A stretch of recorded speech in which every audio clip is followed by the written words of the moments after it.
I don't think I've been getting entirely enough sympathy, you know. Oh. I've sent messages to tag team partner / rival Priscilla on multiple occasions, telling her I fell down the stairs. I haven't had enough sympathy yet. Oh. And I don't think I've had enough yet. I fell down the stairs. Oh. I'm really liking the sympathetic is this better? For yourself. That does help. It helps me to recover. I fell down the fucking stairs this weekend. I mentioned it on the Jimquisition, and I have mentioned it on Blue Sky. I have suffered the worst let's say acute, because there are bits of me that were just permanently fucked at certain points, but the most acute and painful physical injury I've ever suffered at a wrestling show. In the same week, I put up that mouthwashing video about chronic pain and my disabilities and how I am completely fucked and how wrestling helps me deal with that. I'm at a wrestling show and I get badly hurt. And I had 2 wrestling matches that day, and the fact that it happened between them, not during either of them, does make me laugh for about as much as I can laugh before it hurts. Well, now, we should clarify a couple of things, though, because in what lines up here with your previous statements, the wrestling isn't what did it. It isn't. Yeah. You know, so that tracks. And if you'd been wrestling, you wouldn't have been on the stairs. Wrestling would have prevented this injury. And as I understand it, it is only due to the immense talent and demand for your work that the second match happened. Well, that is true. Although it could be argued that if I hadn't agreed to that second match, I wouldn't have been in the building and I wouldn't have fallen down the stairs. But because I'm such a woman of the people, you know, I was undone by my own benevolence. Let's be honest with you, benevolence. So it was a funny story all round, really, because I turn up at Pinfall Wrestling in Manchester this past weekend. I've got a tag team match with my partner there, Gain, and I go out, I do the match. The crowd, a little quieter than usual. I got them laughing and everything, but I had to work to keep them in good spirits. Whereas usually at Pinfall, they make a fair bit of consistent noise for me. I then find out that what I was on was a pre-show, which they've not done before. It was a pre-show, and that was the pre-show crowd that had bought tickets for that. And I found out that the main audience hadn't turned up because as I was leaving to the back, having literally just finished the match, a whole crowd of familiar faces come round the corner. It is all of my fans and my friends who turn up to the shows. And I'm there and I just look at them all and I'm like, mate, you've all just missed me. And they're like, they wouldn't let us in because they said they had some other show going on. So I was accidentally booked on a pre-show before all the people that paid to see me turned up. And that's how I wrestled twice that day, because the booker caught me in the hallway as I was planning to get changed. After profusely apologising, my plan was to head straight home because I had work to do. He stops me in the hallway. He's like, Steph, is there any chance you could go back out there because I really am worried they're going to club me to death? And it's no skin off my nose, you know. I was like, yeah, fine. You know, I like wrestling and I felt terrible that I couldn't do it in front of the people that explicitly paid to see me. So it didn't feel like I was doing them a massive favour, but they feel like I did them a massive favour. Right. So it's one of those things where I'm not going to dissuade you from that attitude. So let's take it as read that I'm brilliant and, let's face it, benevolent. So, I go out there again.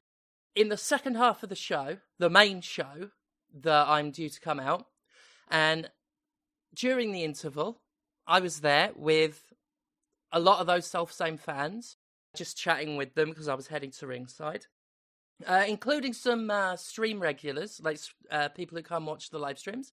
Two of our most beloved regulars, Dr. Witchcraft and Sectional Ceiling. And I stack it down the stairs in front of all of them.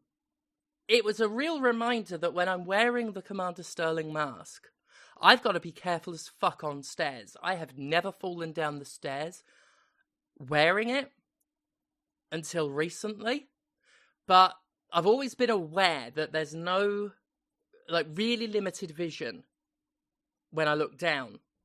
Then I put the mask on and it's even harder to look past my tits.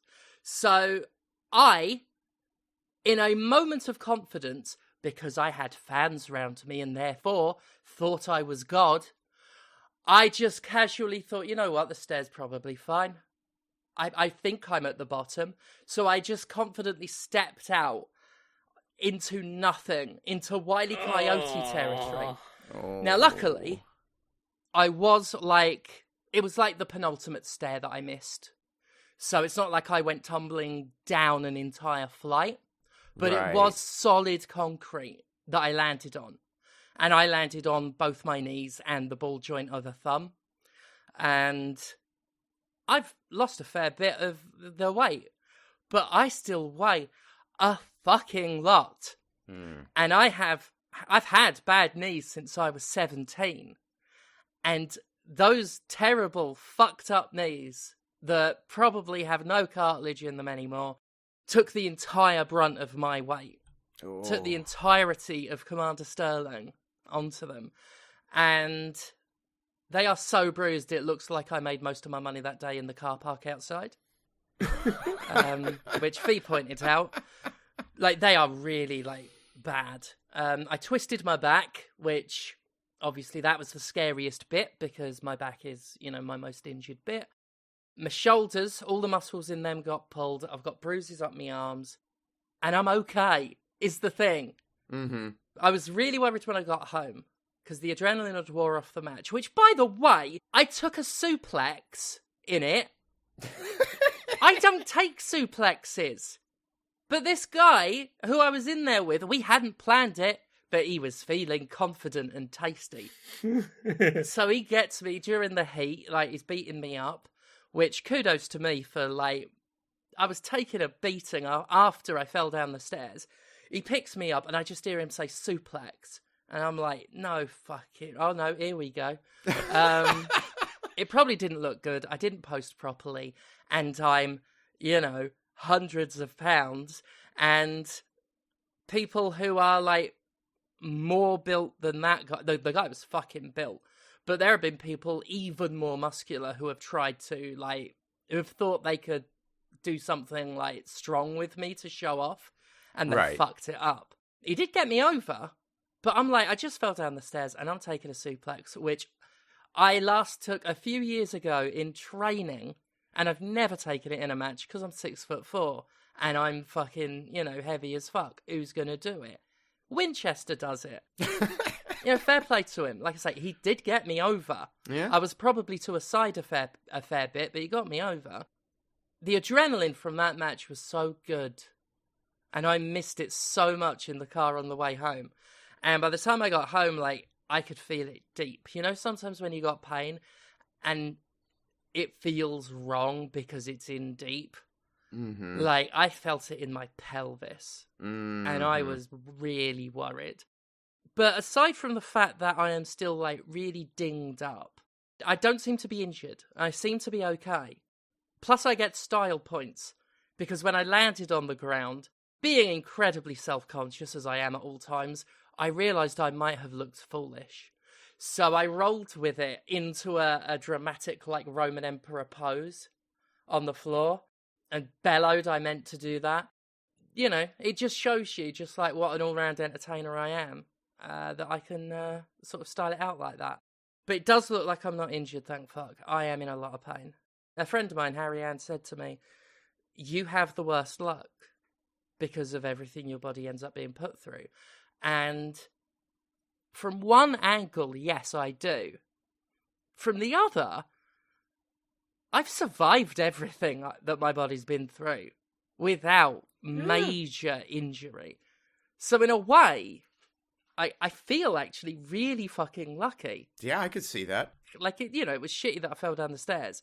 But the fact that I was able to wrestle afterwards and am still ring-worthy now, it is good luck. Yep. Yeah. Yep. Yeah. A bit of a long monologue there to start with, but thank you for indulging me. Of course. No worries. Well, now that is done, I'm going to say welcome to Podquisition. It's a podcast. We talk about video games sometimes here. We talk about upon occasion. Physical trauma and video games. Yep, those two things. That's what the show is. Mm-hmm. Not all the trauma's physical. True. That is true. true. Just throwing that out there. That is Who's played stuff this week? I think I found the next one of these dopamine triggering games to come along. Yes. Yeah, you recommended this to us during the week, I believe. I did, yeah. Well, I found out about it because I've been listening to Eggplant, The Secret Lives of Video Games, which was originally a Spelunky podcast and is now doing the Year of UFO 50, where they cover one game in UFO 50 every week. And it's a great podcast, especially if you like to listen to game designers talk about games. And towards the tail end of last week's episode, they mentioned that this game, Ballionaire, had come out. And so I hopped on Steam and checked, and it is... Oh, I knew I meant to bloody do something, because you've been recommending this. I have. Yeah, I have started playing this, but I will leave you to talk about it first. It is a pachinko game in the way that Luck Be a Landlord was a slot machine. It's that same basic concept of a gambling game at its base mechanic that utilizes a series of triggers that are placed by the player in the spots between the pegs that generate effects. Some of them are basic scoring, some of them are obstacles that will bounce your ball in other ways, some of them spawn new balls when certain conditions are met. Some of those balls can be of different ball types that then interact in different ways with other triggers that you place around the board. In between every ball, you're presented with a selection of triggers that you can choose from to place on the board, and then you drop another ball.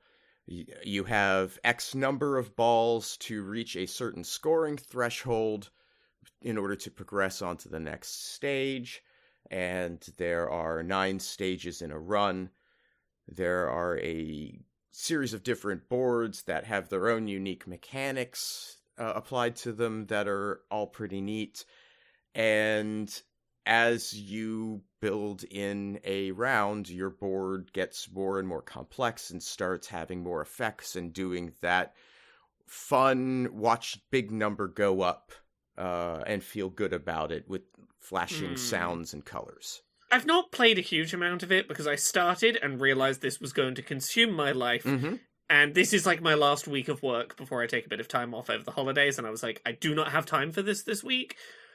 But like, the gut feeling I have about having started playing it is it's like, it feels like you were playing Peggle, but instead of the challenge being aiming where to fire the ball, it's I am designing the Peggle arena that the ball will fall through. With the, like, flashing numbers and combos at you density of, like, a good way into a Vampire Survivors run. That sort of cascade feeling. Yeah, I immediately thought of Peggle also. The main thing about Peggle that I think differentiates it is its physics. Yes. That is really, like, keyed to create a certain effect in the player, and it affects the gameplay strategically because of the sheer amount of bounce that all of the pegs in that apply. And that's its own kind of feeling that I think actually Peggle is more immediately satisfying.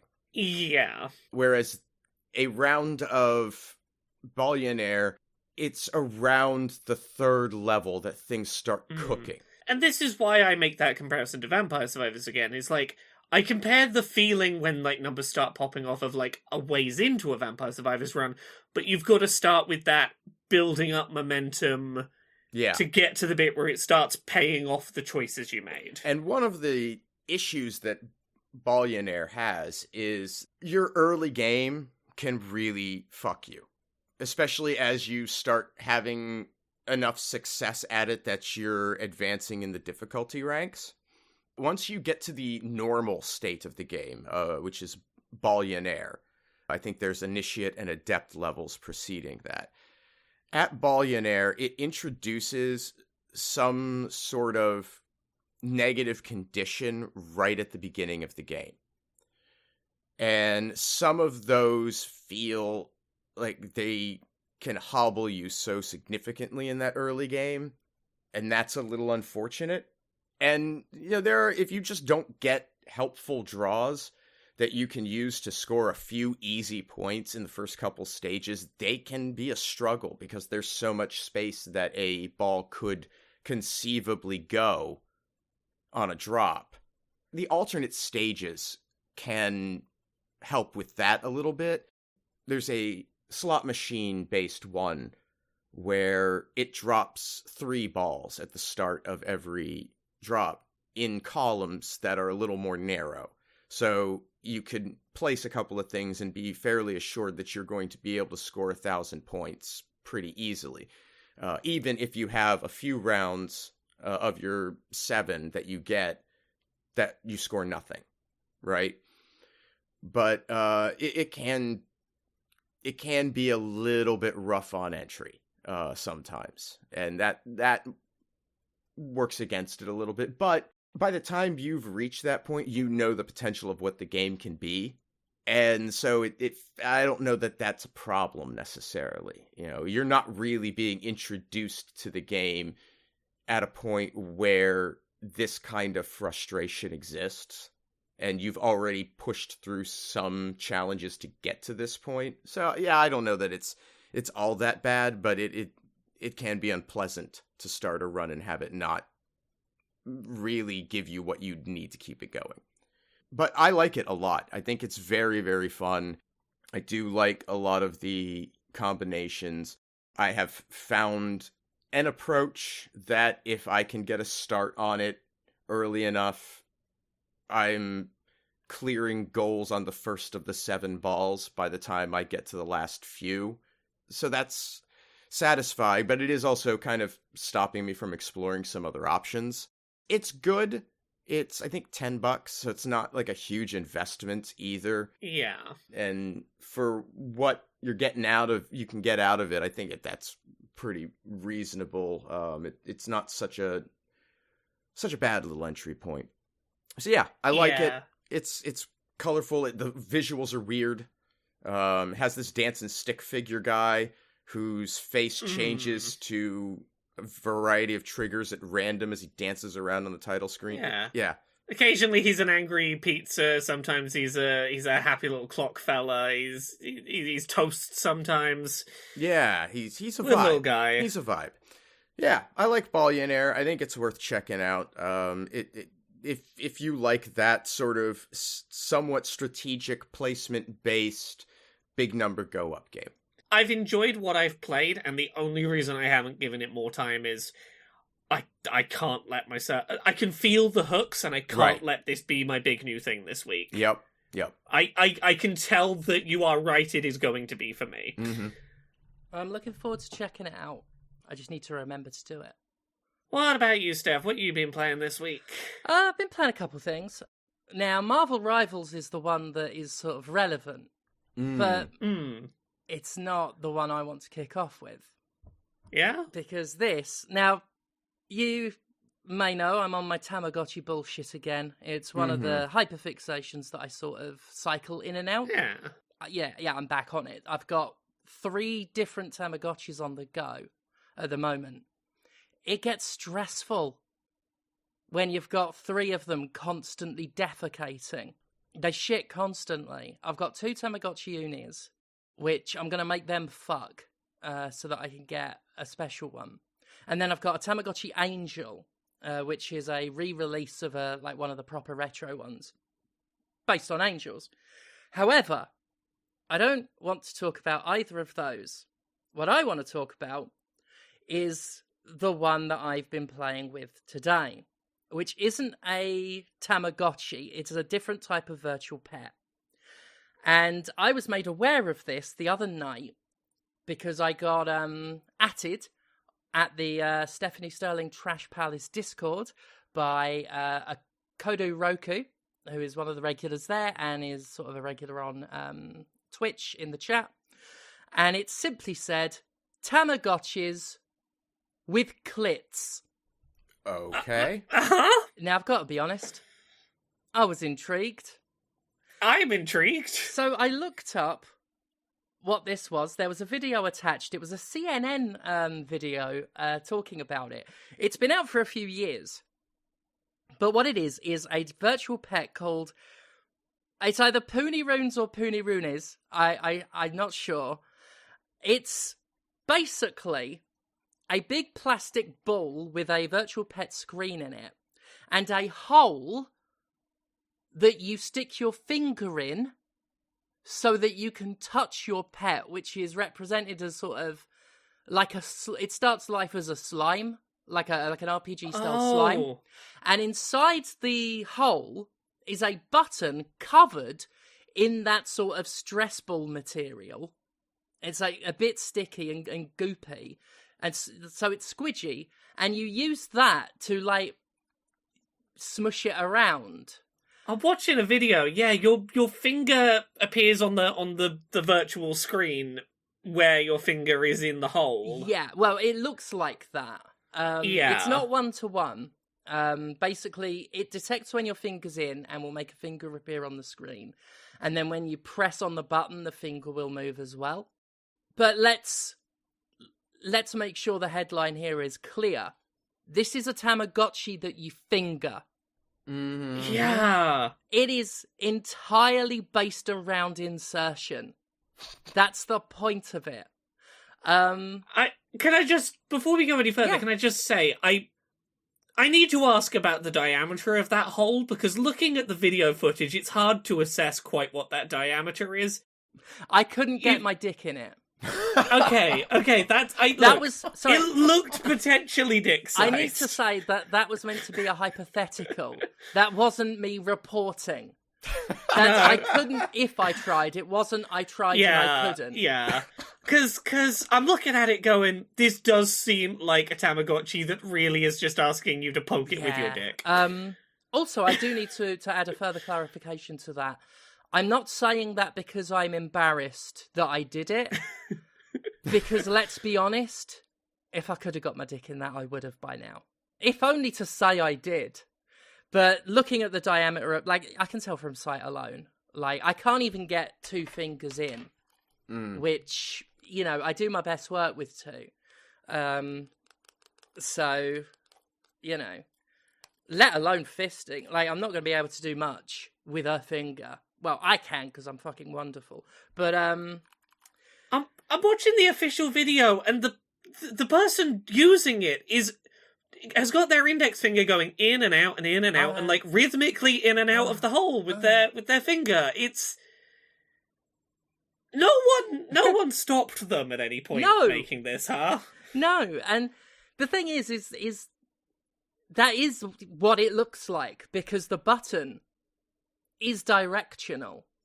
Oh. You'd think. Like, my assumption was that it was just a squishy button that you pressed up and down. There is a functional little tiny analog stick style thing buried within let's be honest, the clit. And you can go up, down, left, right. So if you want to, like, pet the creature, you slide your finger in, and then it's left and right. So your finger is pumping in and out of the hole. That's just what happens, and I can't stop that. Steph, I'm reading pro tips Oh, right now. no. Here is a pro tip from the creators. Pro tip: avoid scratching the squishy button with your nails or pushing it too hard. Oh yeah, you got to push it real good, but not real hard. Yeah, don't scratch the thing in the orifice. Don't be too forceful in there. It is something I can imagine. I can very easily imagine kids breaking this without too much effort. Either like idly pulling the thing like off, like the squidge, or indeed like, you know, pushing too hard. And I'm trying not to make it sound innuendo laden, you know, but I can't. It's not working in your favour. It's not working in my favour. So, as an actual device, it's not bad, you know? Considering Smiths sell them for under a tenner. Now... Really? Yeah. The retro Tamagotchis that don't do very much at all, they sell those for 20 quid. And the colour screen ones, the recent ones, are significantly more. So this, coming in at, like, the one I got here was like £8 something.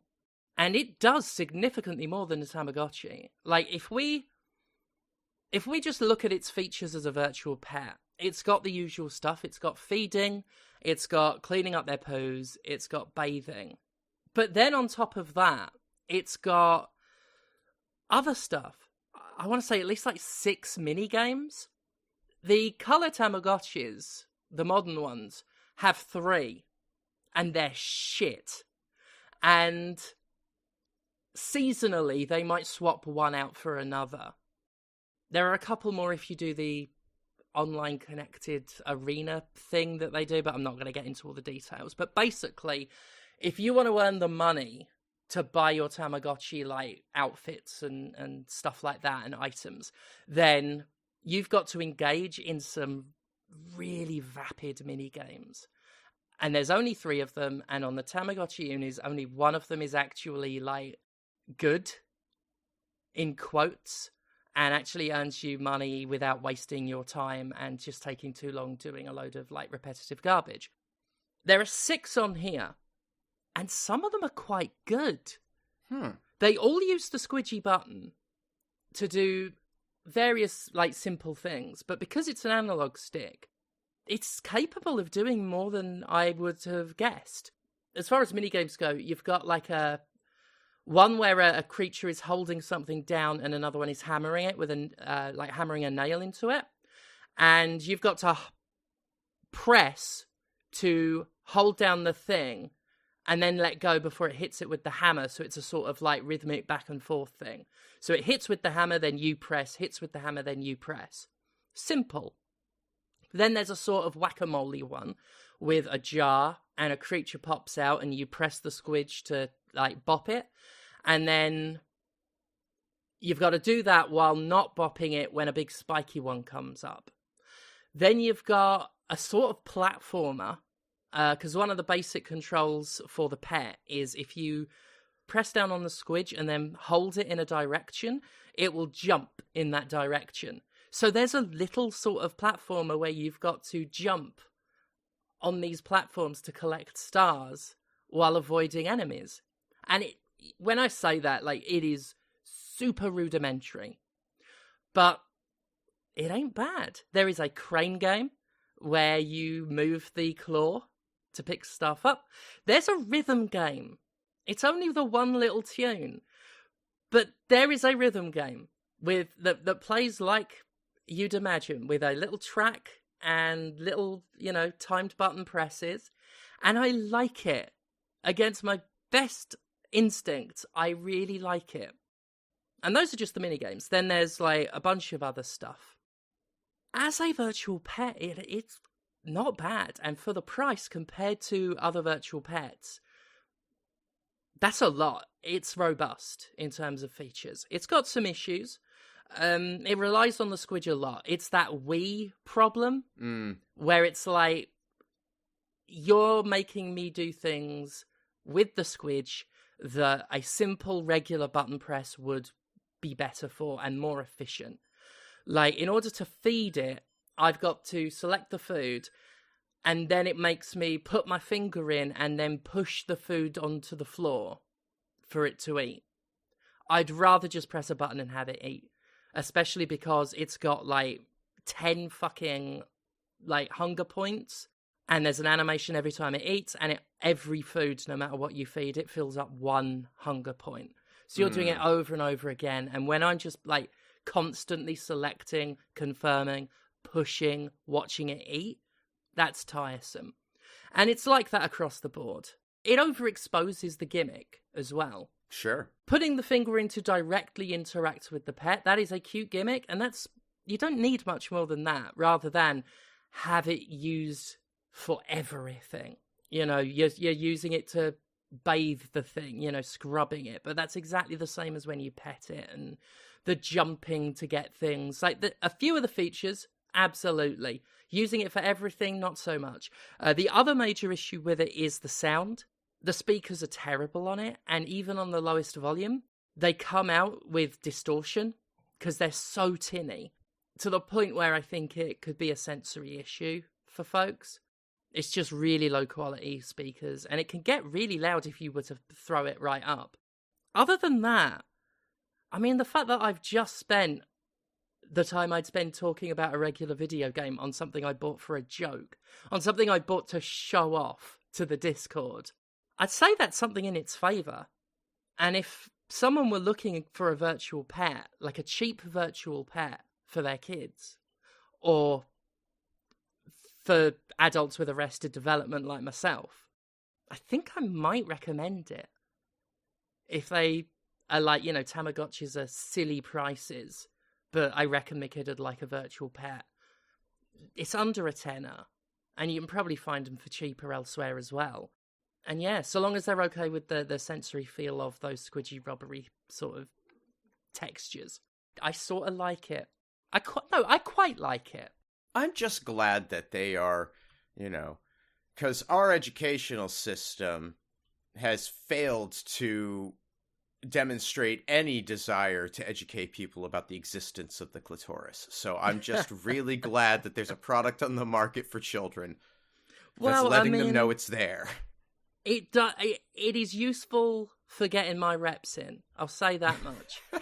Because, you know, you've got to stay on top of your game, you know? Yep. Gotta be limber. Oh, yeah. I may have ordered one of these things while you were chatting. Excellent.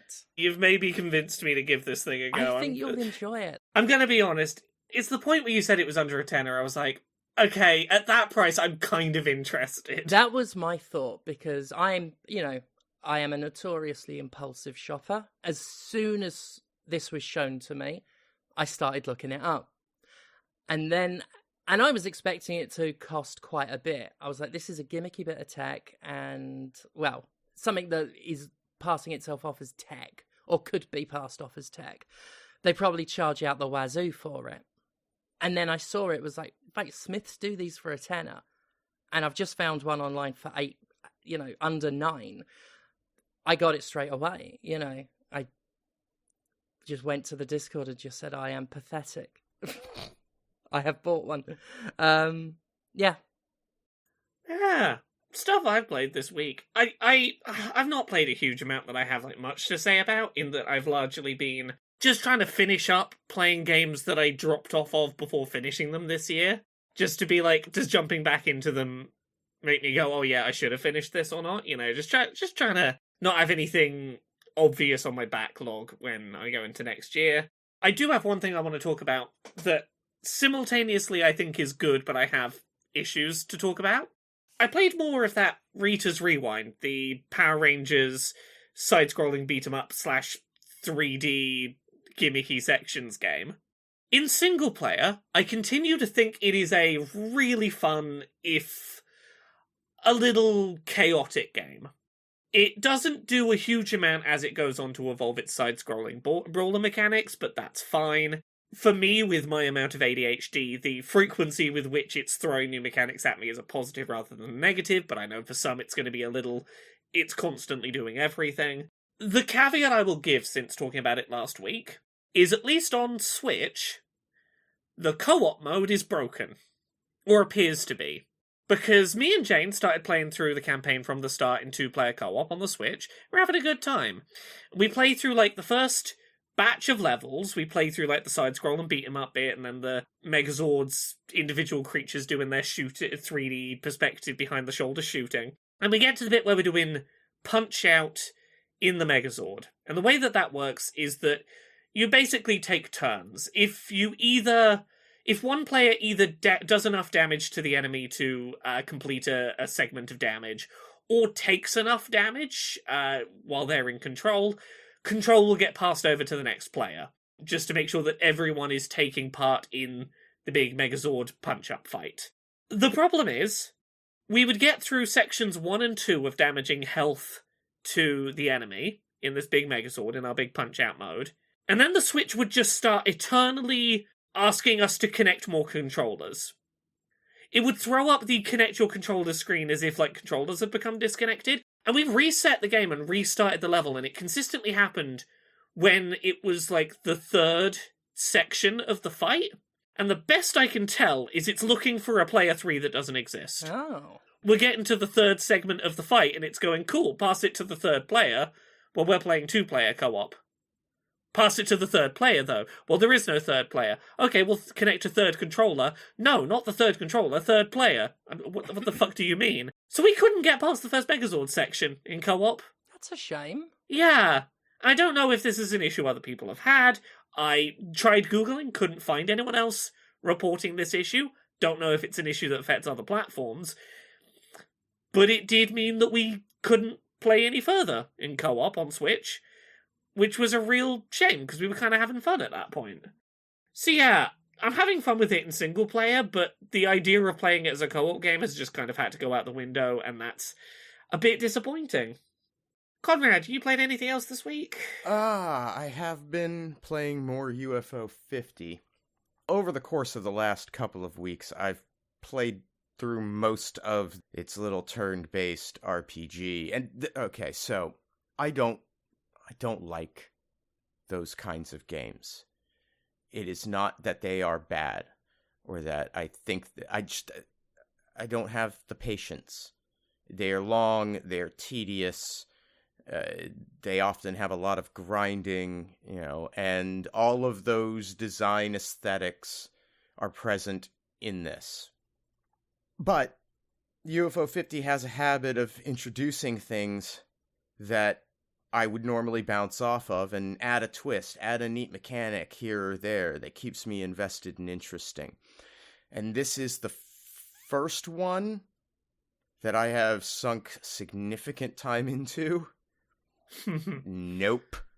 Just not. What it does do that is kind of novel and interesting, the setting is a Western, but a Western in which the forces of heaven and hell also are locked in their battle and humanity is trapped in the center. And so the Western, like the world of Lone Star that it is set in, currently exists in hell because demons took it there. That's neat. It's kind of fun. It's got a lot of the, visual charm of its enemy designs. They like a lot of reused sprites from other games in the collection. That's always fun to see. It has a party system where at the beginning of the game, you select 4 of, I think, 8 characters to form a party. Now, because this is UFO 50, you don't really know fuck all about them and their mechanics or what they do, and you're presented with a description of what the person looks like to make your selections.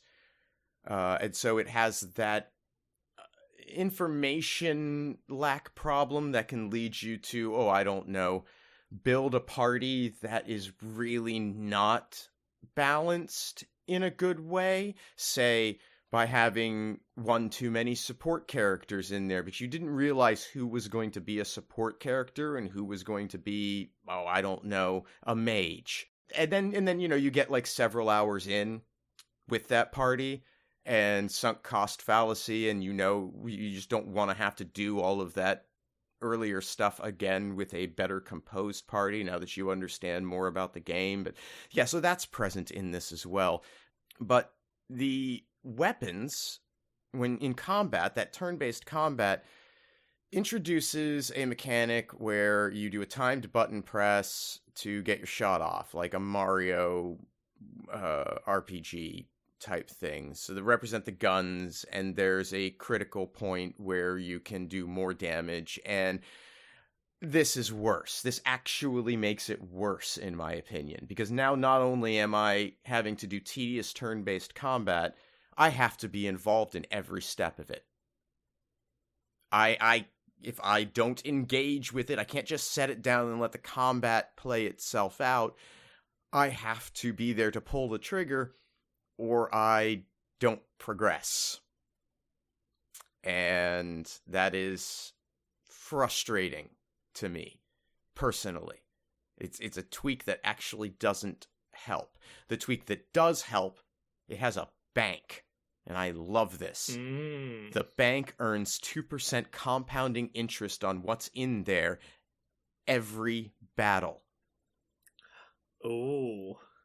It has a maximum cap of 100,000 teeth as the currency, which is that's a whole other thing. Like Shadows of the Damned. Or, Inscription. Inscription, yeah.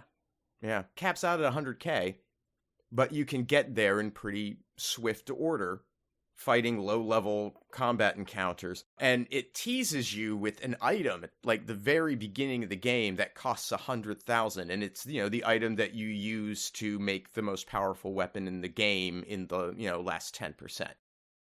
I've been carrying this fucking thing around with it occupying my inventory the whole time because I realized how good the bank was and was able to earn the 100k to buy the thing. But now it's been stuck in my inventory, which, by the way, it has that classic inventory style of your weapons and your items all occupy the same amount of space. You can only carry, I think, 16, 18 items. And also no descriptive text of what any of the items do. So you're kind of forced to suss that out or experiment with them. And if you're not an item user in video games, you're the person who, withholds the expensive items that are single use out of fear that, you're going to use it and then you're not going to have it when you need it. So my inventory is stacked.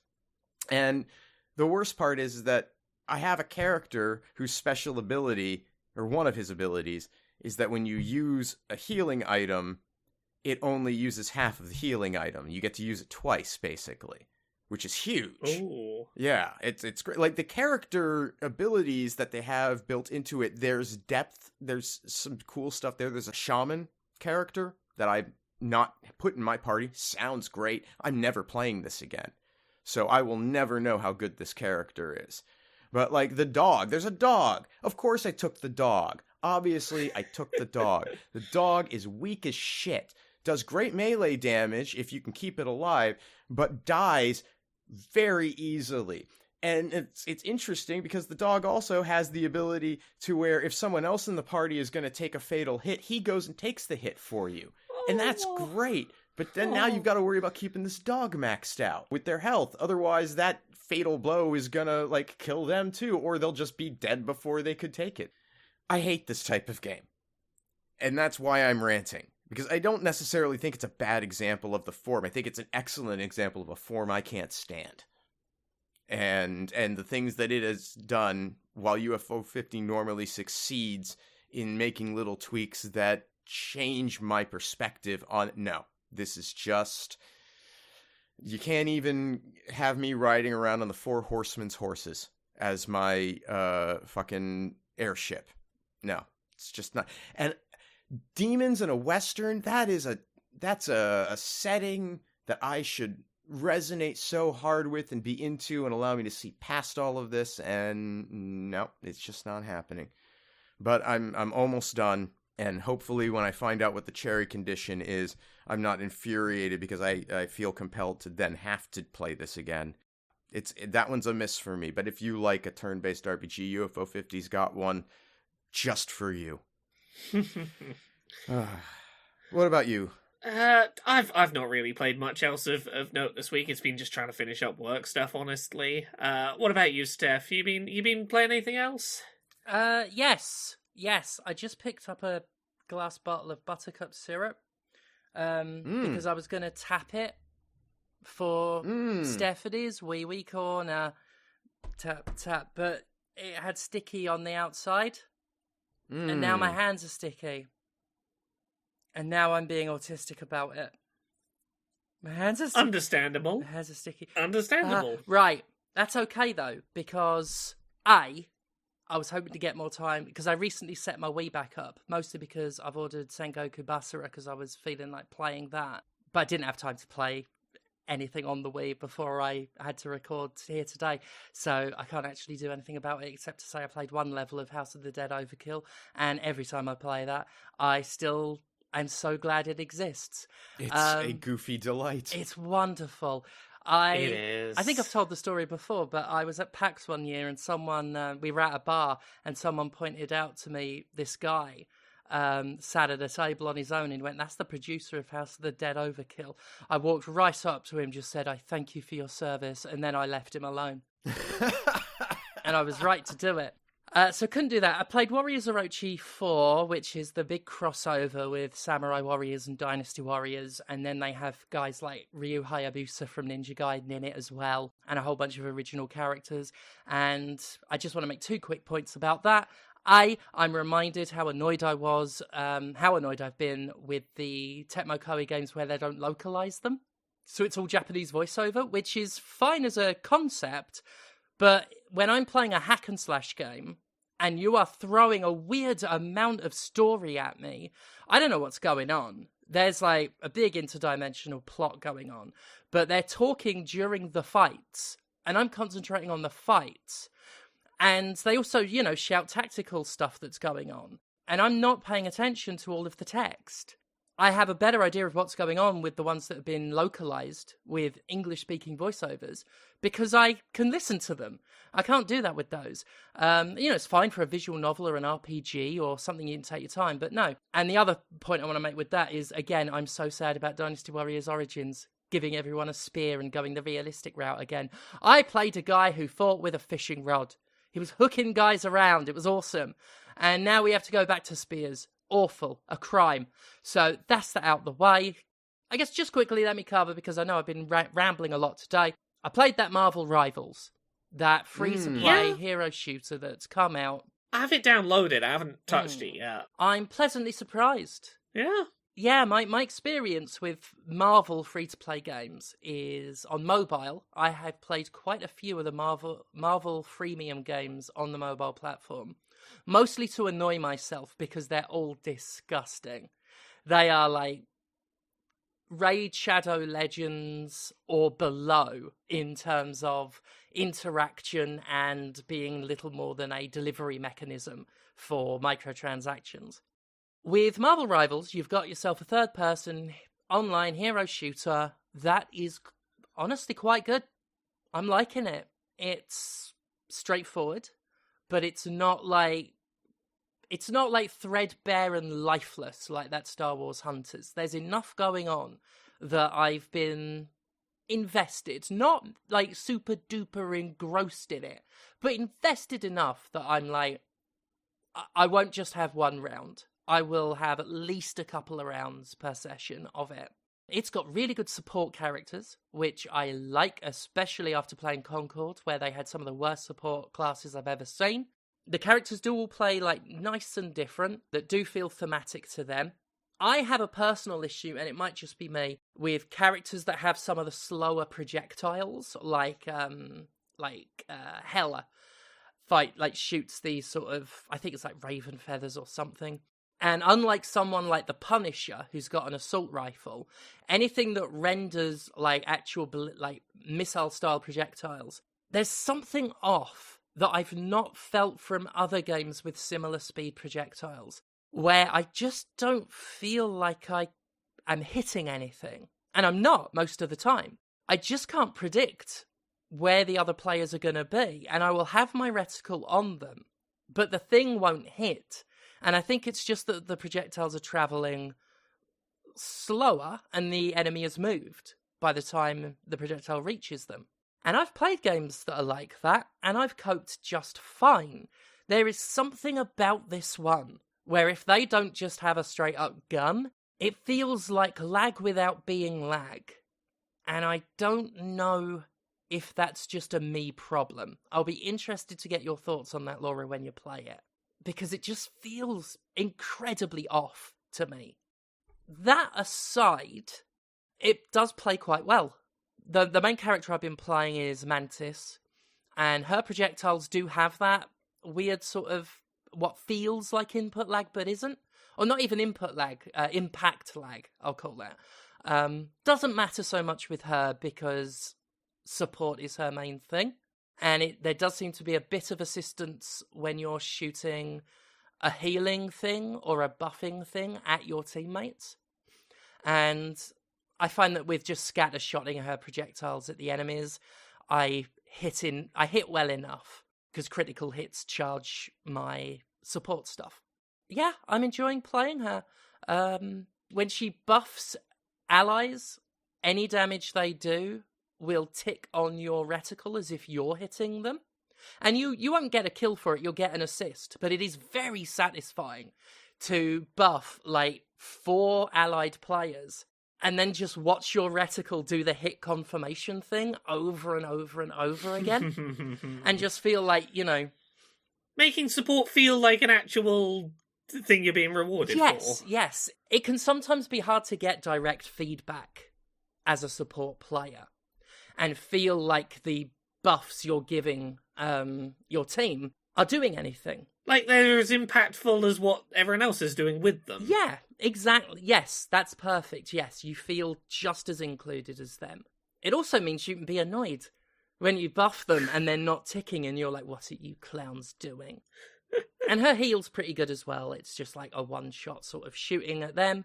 And she's got 4 spirit charges to spend doing buffs and heals. And so there's a little bit of do I want to increase damage or heal them? And then to get that back, you've got to shoot enemies and score critical hits. So it's nicely balanced. One thing that isn't nicely balanced, and it's to the point where I've seen people photoshopping pictures of the character being hanged, is the adorable little shark. Oh, no! Yeah, no! Jeff the land shark. He is adorable and sweet. He's the cutest! If anyone's not seen him, he's a puppy dog as a shark. Yeah. He's fucking cute. It's fucking adorable. The pictures I've seen online of the character are, something to cherish. And they brought him to life in the game just superbly. He's so fucking adorable. To reload, he shoots water to heal players. Just a steady jet, almost like Mercy in Overwatch. And to reload it, when you press a button, he rolls on his back and a little fishy pops out and lands in his mouth. And he goes, nom, nom, nom. It's wonderful. However, I understand why people keep talking about killing him. Not because of anything to do with the character, but because he is so OP. I had a go at playing him for a couple of rounds today, and while I still think Mantis is going to be my main, I'm definitely going to keep doing him, and I'm going to feel guilty because I know being on the receiving end of Jeff is not fun. So he's got 2 ways of healing. He's got the stream that will just as long as you're squirting someone, they're regenerating. Then he throws out healing orbs. 2 very strong ways of healing, where some characters that heal have 1 way. He's got that. He has a melee attack that is quite good. If you get close enough, then you can deal some pretty damn good damage with a good area of effect. And you can get closer than some melee-oriented characters can, because his travel ability is he dives under the map with his fin sticking out. And he's fast, and he regenerates health while he's down there, and he is so hard to hit. If you shoot the fin, you can damage him. Good fucking luck. So he's super maneuverable, can heal himself, has a good attack, has 2 methods of healing, and that's before we get to his ultimate. It's not even an attack, it's a troll. What he does, he triggers a large area of effect. A large one. And anything in it, he swallows. Including allies. But you don't want allies. Because what you want to do is get the entirety of the enemy team, which is perfectly possible to do. What he does is he swallows them, deals only minor damage, and takes them anywhere he wants. You'll be a fin under the ground, and you take them anywhere for several seconds. Now that can drag them away from, it can isolate a couple of players, drag them away from an objective. Sure. What you can also do is drive off the fucking map. Now, I've not been able to get a whole team. I've played 2 rounds with Jeff, and I've only caught 2 players at a time. That's enough. Because, yeah, I'm killing myself, but I'm taking out 2 players. And then any more than that would be a bonus, but I've already made profit off my death. And that's what people are doing. And I feel like a bad human being when I do it, but with the giddy thrill that comes from being a bad human being. And the fact that Jeff is so cute has to make this all the more frustrating to people playing That's not the thing. as Jeff.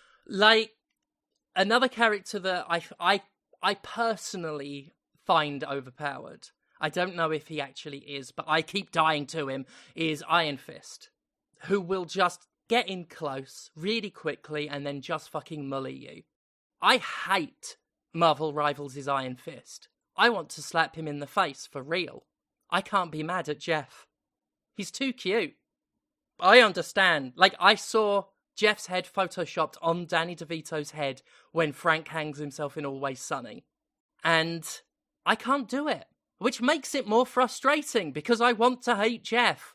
But he is super overpowered, and something Laura, if you're going to play that, play it soon. Get in as much Jeff time as you can, because I will be surprised if they don't nerf him. I think that might be... If I find time to play it this week, I will be starting with Jeff. Yeah. I think that is... Get in that Jeff time while you can appreciate what a master troll he is. Because, the ultimate on its own is so powerful. And then when you factor everything else, the self-healing, the fast and hard-to-hit sprint, the 2 methods of healing, and the strong melee attack, he's amazing. He's the strongest character in the game. The only other ones I played a little bit of Hela, and she seems good but hard to use. So someone who's skilled with her, probably really good. I tried some Black Widow. I don't normally play snipers in anything because I'm not good with them, but I like Black Widow. I'm not into any of the Marvel characters in Marvel Rivals. I don't hate any of them. They're not the ones I find too appealing. But Black Widow, I do find somewhat appealing as a character, and it's just a shame that she obviously has the sniper rifle. I know why, but I can't really play as her. I tried. The other one I played was the Punisher, who is a good beginner character, and is also really strong because he's got an assault rifle and a shotgun, and one of his special abilities is a turret that he sits in and goes bang bang, which is one of those risk reward things. But if you park far enough away, you will score some good kills. Had a little go with Spider-Man. I can't play as him; too difficult. But again, fun. And Venom, and they've got some decent characters. The free-to-play stuff, the microtransactions, it's on the benign end. I'm never going to say they're good. None of them are harmless, but the truly evil stuff isn't in it, which is, honestly, at this point, the best you can hope for. So yeah, solid, better than I thought it would be, and sort of looking forward to playing more of it. And the visual style is interesting. I think I like it. I've been liking a lot of the character designs I've seen in isolation. They're fun takes on the characters. Yeah, I think I like it. We got a couple of little newsy bits we can quickly rack through before we finish up for this week. one that's just an easy one I can get out the way nice and quick and I've found kind of hilarious is, the other week I talked about the fact there were some games that looked actively worse on PS5 Pro than on base PS5. Yep. So some of those games, most notably this week, Ubisoft's ones that I brought up, the Pandora and the Star Wars ones, they now have fixed that issue. They no longer look worse on the PS5 Pro, but they've done so by taking out the PS5 Pro's new fancy upscaler, the PSSR. They've just taken support for that out entirely and rolled it back to the tech they were using on the base PS5 to make it not look worse. This is not sounding like it's been a success, if I'm being honest. I'll be fair. It is the PSSR has worked remarkably well in some games and not well in others. It clearly has things it does not deal well with. Foliage. Certain kinds of foliage, if you have certain kinds of post-processing filters on your game, seems to be a problem that it's dealing with. But, this is not the first ones who've used this as the solution. Silent Hill 2 remake, This was their solution for that, was just go back in and take the PSSR out. I'm very curious to see if this continues to be a trend, and for how long that is a trend with the system. Other things this week, we had Jeff Keighley's game adverts this past week. I completely missed it. I realized 2 hours after it had ended, because Capcom, who inexplicably still sends me their press releases, which I'm fine with that. That's great. They're the only ones who do. Sent me the thing about the Okami sequel being announced. Oh, yeah, that they've got Kamiya back. Yeah. The main things that, off the top of my head were kind of notable was, this year we're getting an Elden Ring co-op roguelike, it seems. That looks kind of cool. I'm curious how that's going to function. But there were a couple of things that I think were newsworthy. One of them, I will give credit to the Game Awards this year for doing something decent with some of their airtime. They had a new award they created this time called the Game Changers Award, which was... Oh god, this shit. Yeah, we'll talk about what this shit led to in a minute. But in the moment, I think it was a decent move to have done, was giving a decent amount of airtime to go, hey, we're giving an award to an individual who has, for the last several years, basically done a lot of unpaid work, helping people through all of these big rounds of layoffs that have happened to find work and get back into work. And I was like, this is decent. It is an acknowledgement of the shitty state of layoffs in the industry and an attempt to just highlight someone who seems to be doing good work to try and fight the state of shit in the industry. I was like, this is, on the surface, the kind of thing we've been asking, the Game Awards to be better about doing. Well, yeah, and it's one of those things where, especially now, as we're now into year 2 of really, really bad layoffs across this industry. Yeah. And it's one thing in, year 1 was, it's like, oh, we recognize that it's been a hard time but hey, let's celebrate how great the games industry is anyway. That might fly year 1. Year 2? I don't think so. I think you need to dedicate some energy towards, otherwise it seems as disingenuous as I think the event actually is. Yes. However, since the Game Awards, things have gone a little bit fucking sideways. The person involved, Amir Savart, has talked about the fact that he has received days and days and days of really quite fucking horrific comments online aimed at him that have, according to him, included shit like a lot of anti-Semitic slurs, a lot of ableist comments that sort of have gone on the tact of the way he speaks sounds like he is autistic, insert ableism here.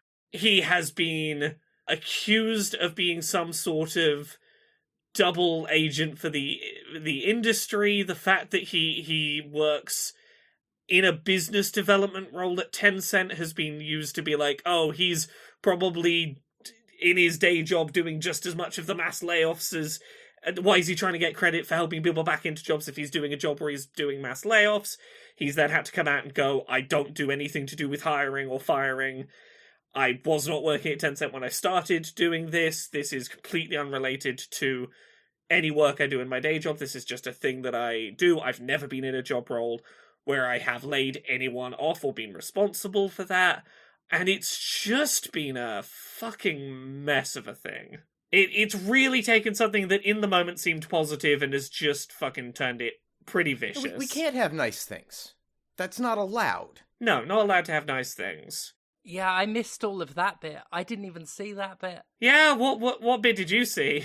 Just the way the Game Awards was sort of pussyfooting around the layoffs shit. They were pussyfooting a little, but I will give them credit that they did just allow this man his set. Like, they did not rush him off that stage. They let him talk for as long as he wanted to, and he was good and direct about, like, the industry is fucked, and I'm glad I could help, but more people need to do more to fix this shit. And I was like, yeah. The thing is I'm significantly less interested in criticising the Game Awards is sort of the way it handled that with, like, the celebrations and the kind of dismissing of, like, oh, it's been a hard year for so...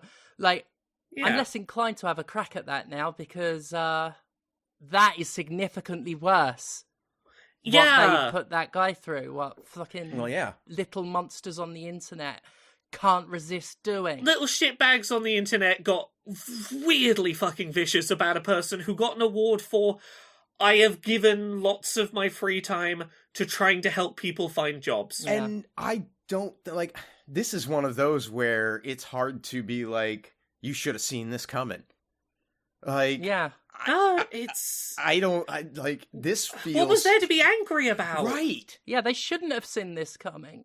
Well, I mean, only insofar as you can always count on the gamers to make something bad. And I will say this, my suspicion is at least part of what's going on is there is a portion of the internet that is very fucking upset that Black Myth Wukong did not win Game of the Year and has been very angry as a result about quote-unquote woke blah blah blah, like, oh, this woke judging panel of people who are out of touch with us real gamers who have been looking for people to be angry at.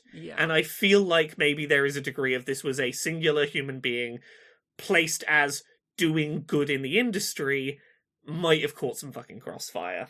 Yeah, I mean, they were out for blood. I mean, they always are, you know, like, as soon as a game is announced these days, I've seen them. I have seen a game get announced, and then I have seen the little right-wingers and the little nerdzis start going on the hunt to look for what it is about this game that's going to piss them off so they can make it all about them. Well, that's how they make their money. Yeah, we've already had it with Naughty Dog's next game was shown off at the end of the Game Awards and had a woman with a shaved head is the main character and therefore absolute fury happening. That and The Witcher 4 and people reacting to Ciri, and you know what? I'm not even going to go over it because the nature of the response is so insipid. It genuinely makes me angry, not from a political standpoint even. Does their attitude make me angry? The stupidity and the vapidity of their attitude has reached a point where that is now, like, making me angry. That being said, I do want to read one thing about saltiness around Black Myth Wukong not winning Game of the Year that I think is amusing. And this is specifically the producer of Black Myth Wukong, Feng Ji, was posting on Weibo, which is essentially Chinese Twitter, getting a little salty that he didn't win, that his game didn't win, and that his game deserved to win and it should have won, and why didn't it win? So, reading from a translated Weibo post, the games nominated this year were all exceptional, but honestly, I still can't figure out what the criteria were for the Game of the Year. I feel like I came all the way here for nothing. Okay, well, first off, this guy has a point. I mean, we've all been wondering what the fucking criteria are for the Game Awards. No, I can tell you, as someone who's been on the judging panel in previous years, I can tell you what the criteria is. It's general critical consensus. What game can everyone agree they didn't disagree was good?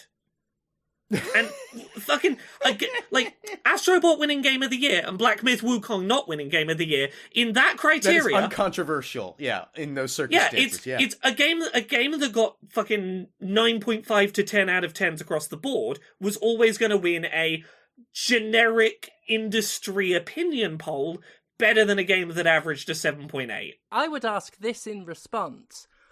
What criteria does he think there should be? That's fair. Like, right? They're talking about criteria when, Occam's razor suggests that awards go to the ones that the judges like the most. And that's the criteria. Like, what does he think that that games should be awarded based on, if not people liking them? But here's the thing, though. He didn't walk away empty-handed. Black Myth Wukong did walk away with at least one award during the Game Awards. Yeah. There are studios who flew out to the Game Awards and because they were nominated and didn't win anything they were nominated for. Sir, you fucking won one of the things you were nominated for. Be happy. Don't bitch and moan that something that reviewed consistently better than you won the End of the Night award. I'm leaving space in this for him to be sarcastic or whatever. That. Like, I'm leaving room for him to joking around. Yeah, translation and tone, it's so hard to tell. But yeah. Plus, the guy's weird. He is weird. That studio is weird. Their idea of what's funny. And the fact that they do seem to enjoy, like courting. Riling things up incredibly a bit. Humorless nerdzis. We have talked about their brand of humour in the past, yes. Of course, yeah. The conversation around the Game Awards makes me laugh every year, because I've said before, it's about as... You might as well get, upset about the integrity of the WWE Hall of Fame. The awards are the least important part of the awards. Yeah. Yep. Every year, Keighley rattles off half a dozen winners in a sentence to get them out the way. And to see people get bent out of shape like they matter, it does speak volumes about a Jimquisition I did, I want to say, if it wasn't last year, it was the year before, that was in response to my comments on my Dead Island 2 review, where their inability to comprehend that I gave the game a 6.5 finally allowed me to understand why people get so bent out of shape about reviews. Because they're not arguing with an opinion. They don't think their opinion is an opinion.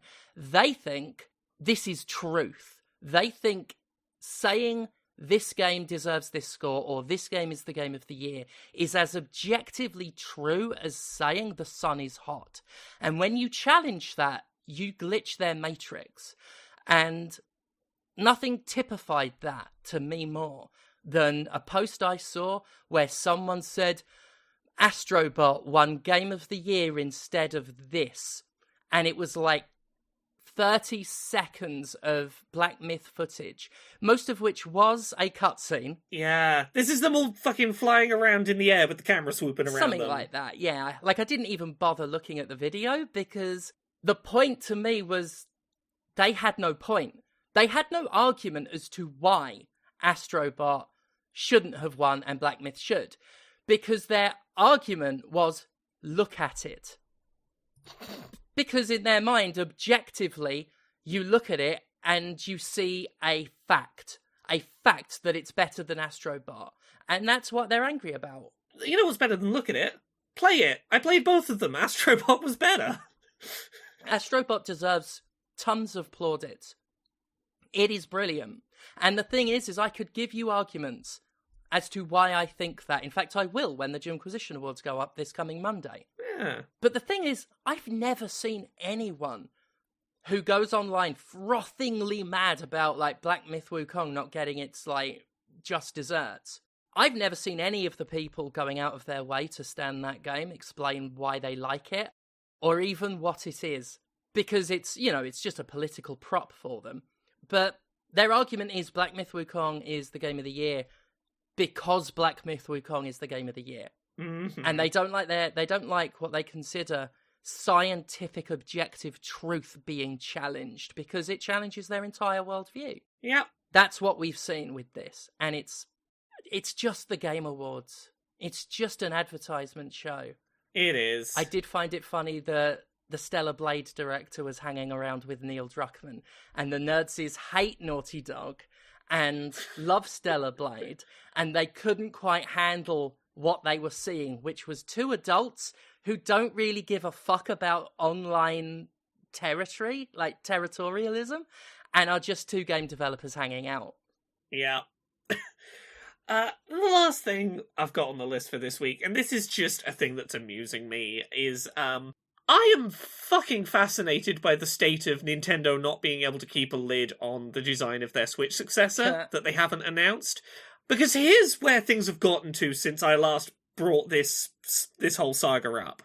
There are multiple different cases and peripheral manufacturing companies in multiple different countries who not only have started announcing like cases and peripherals and controller things and like whatever for the Switch 2, but they've gotten to the point where multiple of these companies have started just sending peripherals out to like reviewers and stuff with 3D printed high quality mock-ups of the Switch 2 already inside of them. All of these companies are agreeing on, no, these are the exact dimensions, these are the sizes, this is how the you can detach the Joy-Cons sideways magnetically off of the mock-up. We put little magnets in there so you can sort of simulate how this is going to work. Here is all of the the vents and all the dimensions and where the cartridge slots are, and they're all very much in agreement, and they're all just starting to full on, several of them have started just going, here is our hard case for the Switch to stop Switch 2 to stop it getting damaged when you drop it or whatever. Here it is with a 3D printed Switch 2 inside of it. Yes, we are certain this is the dimensions. Yes, we know that Nintendo hasn't announced it. Yes, we are confident enough we've started mass production on these cases already. It's pretty fucking fascinating to watch. It is. I mean, it's certainly also it's a lot of free press. It is for Nintendo. It is a little bit of hype opportunity that they can exploit if they want to. The 3D printed mock-ups, that is fascinating. I really do think that's fun. The shit that has me interested here is that there are buttons and functions that everyone who is creating these cases and is making these 3D mock-ups to show that their case works can agree on shit like the fact that there's a new button with a letter C on it. None of them know what the button with the letter C on it does, but they all agree there's a button on the right Joy-Con with a letter C on it. And it's not a capture button because the left Joy-Con still has the little recording circle for capture. Okay, yeah, there's these little there's little details where they're oh no, we can tell you that this is a factor of it. None of them have turned it on to be able to tell you what the button does. But they're all no, I am willing to start mass producing very precisely sized and shaped shell cases ready for launch. All right.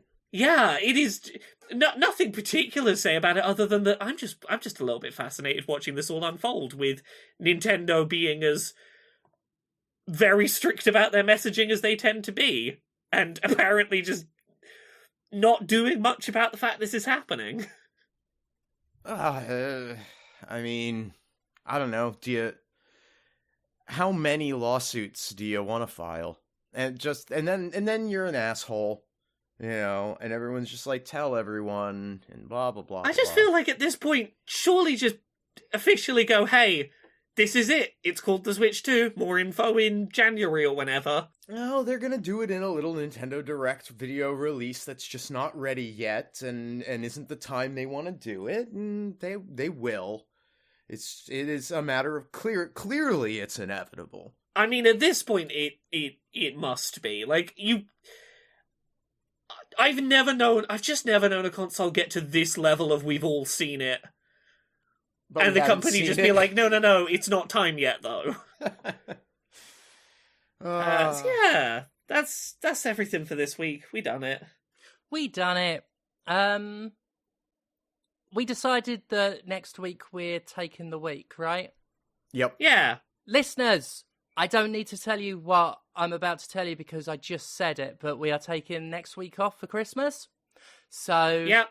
you're going to have to just yell in an echoey room. Listen to this episode a second time, if you like. Yeah. Go into a big empty room and just yell obscenities and then pretend you're listening to us. Go check out all of our various backlogs of stuff and just listen to that. And, you know, if you find something old enough in the backlog, it might as well be new. Yeah, you know. I'll give me a phone call. I'm crushingly lonely. I'll talk to you for hours until you want to hang up. But anyway, Laura, you're going to be taking a break during Christmas, even if we have to make you, because you worked really, really hard. And maybe the fruits of that labour is something you could share with the listeners now. Well, there's a couple of bits you'll be able to catch between this going up and me buggering off for a week or so. There'll be a new episode of Control Alt Access that'll be up the same day as this goes out, where we will be myself and Arevia, my co-host over there, will be talking about our favourite things in the accessibility space that happened this year. It's a lovely little chit-chat. The day after this goes up, so on the Friday the 20th, there will be a nearly hour-long Game of the Year video going up on YouTube. I have done a really lengthy, in-depth Game of the Year video this year, which I am in the midst of editing, like, as soon as we finish recording this show. If you want to just have an hour of me waffling about games that I loved this year with accompanying video footage, check that out on YouTube on Friday. What about you, Conrad? Where are you at on the internet? Oh, you can find me at Conrad Zimmerman on Instagram and Blue Sky, and you can hang out with me on Twitch at twitch.tv/thatconradzimmerman. I'm on Sundays, Mondays, and Tuesdays.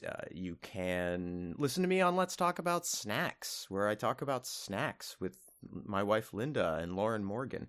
You can buy anti-capitalist propaganda and Jimquisition merchandise at mercenarycreative.com. And everything that I do online gets supported through Patreon at patreon.com/fistshark. And you know who else has a Patreon? Stephanie Sterling.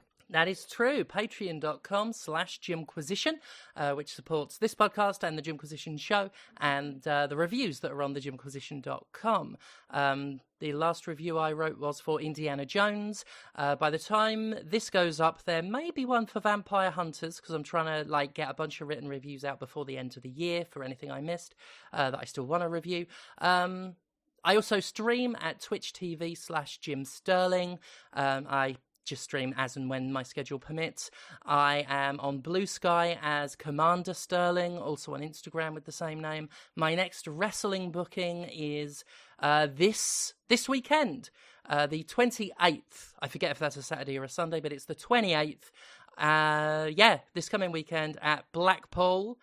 Oh, no, not this coming weekend, the next one. Sorry. It's the Saturday. It's a week Saturday. Thank you, a week Saturday. So, Saturday the 28th is my last show of the year in Blackpool, PCW. Check out PCW_UK on social media for details there. And my first show of the year will be January the 19th. I'm going to be in Huddersfield for Tidal Wrestling, which will be original flavour Commander Sterling. The original supervillain persona will be back, and it will be a no DQ match with Helen Charlotte Campbell, one of the most talented wrestlers in the country. So yes, that's all that. Thank you all so much for listening. Do have yourselves a good Christmas time, and we will see you after that. Bye. Bye. Bye.